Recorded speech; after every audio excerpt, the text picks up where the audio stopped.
All right. While Trevone Boykin is vying for a prime position behind a Super Bowl winning quarterback in Seattle, there's a little TCU quarterback controversy brewing in Dallas-Fort Worth. We bring in Melissa Triebwasser from Frogs to War. It's been a while, Melissa.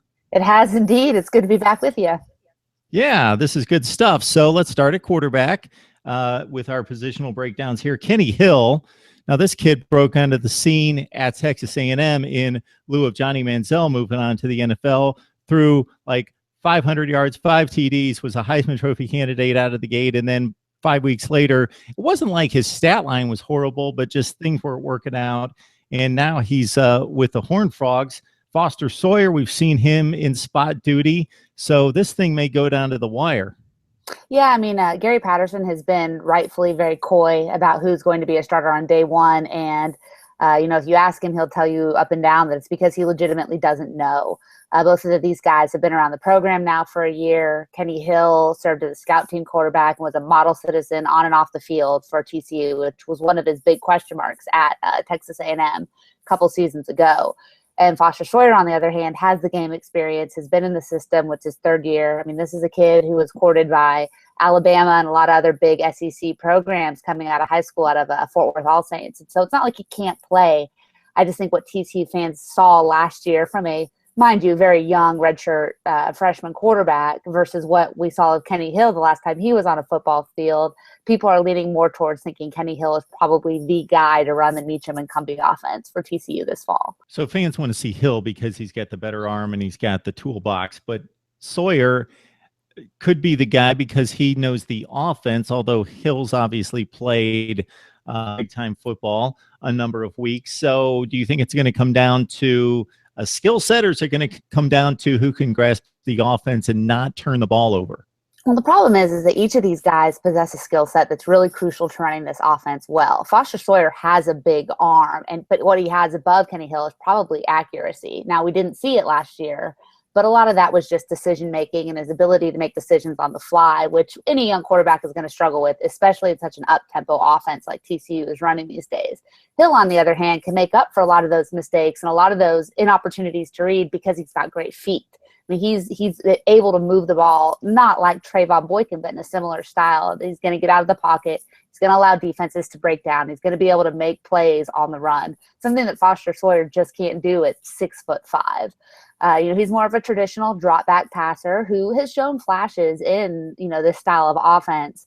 But Kenny Hill can make plays with his feet. And after 2 years of Trevone Boykin tearing up the Big 12, I think we're more apt to think, well, we got to have a guy that can run behind center. I don't know that that's necessarily true, other than the fact when you also factor in that we're replacing 4 guys on the offensive line, having somebody that can move a little bit in the backfield may be a little bit more important going into this season.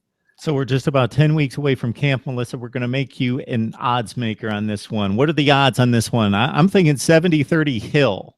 I think that sounds about right. Again, this just reminds me so much of heading into the 2014 season when another cast-off from Texas A&M, Matt Jokel, was coming into camp to save TCU football from this poor quarterback we'd had playing out of position for the last 2 years. But this time it's the opposite way. This time it's Kenny Hill that's favored to win the job, and Foster Sawyer, who's been old standby, sitting there learning, soaking things in, and according to Gary Patterson, really having transformed his body this summer into being a more athletic quarterback. That being said, I'm still leaning heavily towards Kenny Hill.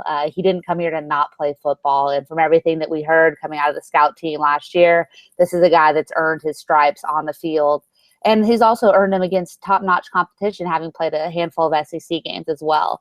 So while I think that we may see both of them in the opening game of the season, I think when we start against Arkansas in week 2, it's going to be Kenny Hill behind center.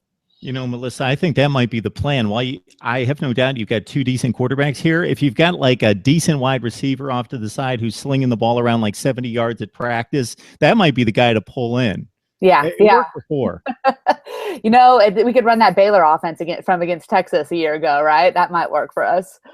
So Trevone Boykin, before we let you go, Melissa, doing pretty well in Seattle. Yeah, he didn't get drafted, which it's hard to say it was surprising after what happened in San Antonio leading up to the Alamo Bowl, but I still was a little bit surprised someone didn't take a chance on him in the 7th round.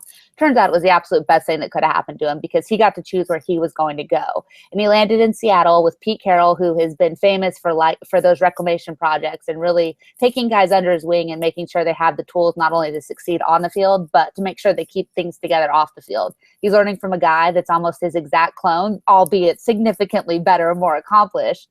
But he's going to play in an offense that really suits his skill set well. He's also working with his center. Joey Hunt was also picked up by the Seahawks and has apparently earned himself a spot on the team, according to what we're hearing out of camp as well.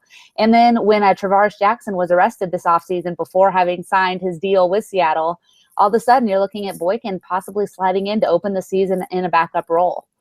All right, I was about to pull the trigger on Trevone Boykin as the best quarterback in school history, but there was that guy Sammy Baugh. Kind of tough to compare, but it's hard to take away from Andy Dalton too.